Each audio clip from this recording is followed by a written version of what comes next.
जय हिंद दोस्तों, स्वागत है आपके अपने YouTube channel CM Yadav Gurukul में। आज हम लोग क्लास 10 के 2026 में पूछे गए सवाल को आप लोग के सामने लेकर आए हैं। बाबा आप लोग जा करके देखिएगा, 2026 में यह क्वेश्चन आप लोगों को पूछा गया है बोर्ड एग्जाम द्वारा। तो देखिएगा और समझिएगा बाबा क्वेश्चन क्या कहता है। आप लोग सीख जाइएगा बाबा, प्रतिस्थापन विधि और विलोपन विधि भी इसी क्वेश्चन को थ्रू से कह रहा है। समीकरण x 2x प्लस y बराबर 7 और देखिएगा तथा 4x माइनस 3y प्लस 1 बराबर 0 तो प्रतिस्थापन विधि और विलोपन विधि से हल करना है। इसे दोनों विधियों द्वारा हल करना है। 5 नंबर में पूछा हुआ सवाल है बाबा, तो आप लोग देखिएगा और समझिएगा। सबसे पहले समीकरण को हम लोग लिख लेते हैं। समीकरण बना लेंगे बाबा, यहाँ लिखेंगे हल। समीकरण कौन कौन सा है देखिएगा। एक जो समीकरण है x 2x प्लस y बराबर है 7 और दूसरा जो है 4x माइनस 3y प्लस 1 बराबर 0 है। तो इसको भी कर लेते हैं, समीकरण बनाएंगे तो इसको समीकरण 1 होगा। तो 4x माइनस 3y बराबर -1 हो सकता है या नहीं, तो आप लोग बोलिएगा हो सकता है या नहीं। तो हो सकता है बाबा, तो हो सकता है, तो इसको समीकरण 2 मान लेते हैं। क्या मानिए? समीकरण 2 मानिए। अब जब समीकरण 2 है और फर्स्ट तो प्रतिस्थापन विधि से सबसे पहले हमें हल करना है। तो हम देखेंगे यहाँ पे प्रतिस्थापन विधि कर देंगे, इसके बाद इधर विलोपन विधि हम लोग करेंगे। प्रतिस्थापन विधि यहाँ चलेंगे, प्रतिस्थापन विधि द्वारा, प्रतिस्थापन विधि द्वारा हल करते हैं बाबा। कह रहा है समीकरण जो है इतना है और इतना, तो हम लिखेंगे सबसे पहले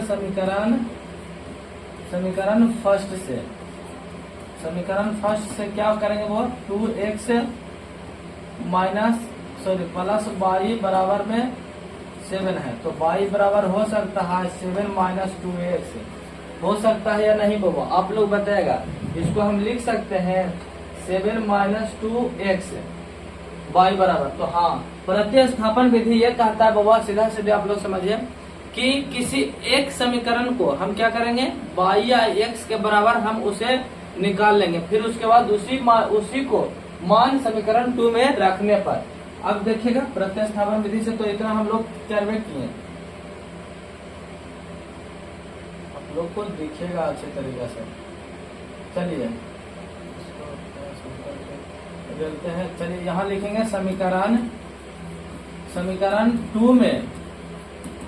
2 में किसका मान रखने बाबा, तो समीकरण 2 में y का मान रखने पर, तो समीकरण 2 में रखते हैं y का मान। समीकरण 2 कितना है बाबा, तो 4x माइनस 3y बराबर है -1। तो सब y का मान रखेंगे बाबू, तब 4x माइनस 3 इंटू 7 जो दोनों में गुना होगा बाबा -2x बराबर होगा -1। जगह 4x बराबर हो जाएगा, बराबर नहीं होगा, माइनस में ही होगा बाबा। 4x माइनस 3 7 21 माइनस हो जाएगा प्लस, इधर 3 दूना 6 x बराबर में हो जाएगा -1। अब चलेंगे ये दोनों को जोड़ देंगे, क्योंकि ये भी प्लस में ये भी प्लस में। आप लोग जानते हैं यहाँ पे आप लोग को ब्रैकेट में लिख देते हैं थोड़ा सा में कि प्लस गुने माइनस बराबर होता है माइनस। अब हमें माइनस गुने माइनस बराबर होता है प्लस, प्लस माइनस गुने प्लस बराबर होता है माइनस, और यहाँ होगा माइनस प्लस गुने प्लस बराबर होता है प्लस। तो ये माइनस है, माइनस गुने माइनस होगा तो प्लस हो गया है। अब 4 4 10 x बराबर हो जाएगा, इधर ले जाएंगे तो ये हो जाएगा प्लस में चला जाएगा, -1 प्लस में 20 हो जाएगा, 21 हो जाएगा। कितना होगा 21 हो जाएगा। तो 10x बराबर हो सकता है 20, होगा या नहीं, तो हाँ बाबा होगा। तो यहाँ x बराबर 20/10 दोनों कर देगा 2, तो यहाँ हो जाएगा x बराबर 2 आएगा। कितना है वो? x बराबर 2 आ गया। अब देखिएगा यहीं पे हम रख देते हैं इसका मान। किसका मान हुआ? तो x का मान समीकरण यहाँ पे 3 मान लीजिए, इसको समीकरण 3 मान लेते हैं। तो यहाँ देखिएगा, यहाँ लिखेंगे हम लोग समीकरण 3 में x का मान रखने पर, तो रखिएगा बाबा समीकरण 3 में। तो समीकरण 3 कितना है? तो y बराबर 7 माइनस 2x है। तो 7 के 7 रह जाएगा, माइनस है तो माइनस 2 इंटू 2 हो जाएगा। तो 7 माइनस 2 दूना 4, तो होगा 3। कितना बच गया बाबा? y बराबर जो हमारा निकल करके आया है 3 आया है, और x बराबर जो आया है 2 निकल करके आया है। किसके बराबर? तो ये जो हम निकाले प्रतिस्थापन विधि से इसका हल हम लोग देखे बाबा, इसके द्वारा प्रतिस्थापन विधि से। अब हमें क्या निकालना है? विलोपन विधि से भी ज्ञात करना है। तो हम इस साइड विलोपन विधि से ज्ञात करते हुए समीकरण आप लोग को यहाँ पे दिया हुआ है। तो यहाँ हम सबसे पहले विलोपन विधि में क्या कहता है?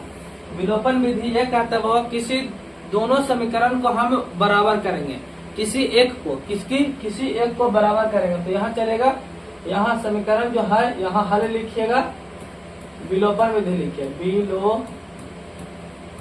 विलोपन विधि से तो विलोपन विधि से हल करिएगा।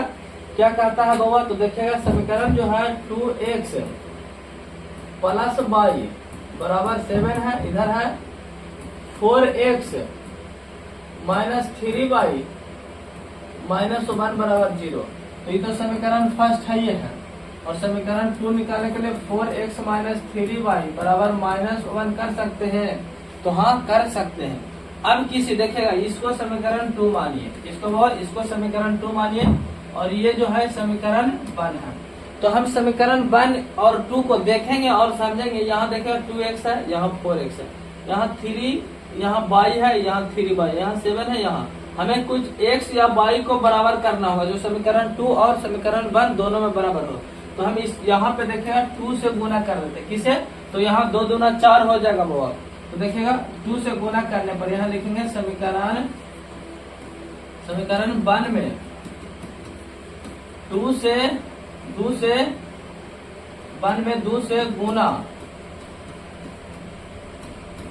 करने पर तथा समीकरण 2 को घटाने पर, यहाँ लिखेंगे समीकरण 2 को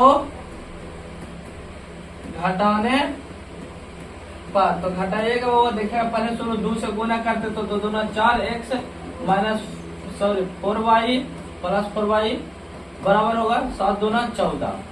इतना होगा या नहीं? यहाँ 2 होगा, 4 नहीं होगा, वो 2y होगा, क्योंकि 2 से गुना करें 7 दूना 14 हो जाएगा।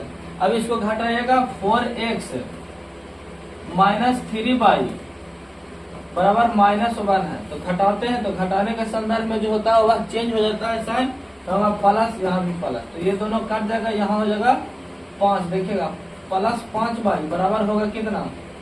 यहाँ हो जाएगा 15। तो y बराबर कितना? 15/5। तो 5 या 15। क्या y बराबर हमारा 3 आया था इसमें? आप लोग बताएगा। यहाँ पे चलिए बाबा y बराबर, यहाँ पे देखिए क्या y बराबर 3 आया था? तो हाँ बाबा y बराबर हमारा यहाँ भी 3 आया था। अब यहाँ चलेगा बाबा, नीचे चलेंगे। अब हम y का मान समीकरण किस में रखेगा? फर्स्ट में या सेकंड में? तो फर्स्ट में रखने पर, फर्स्ट में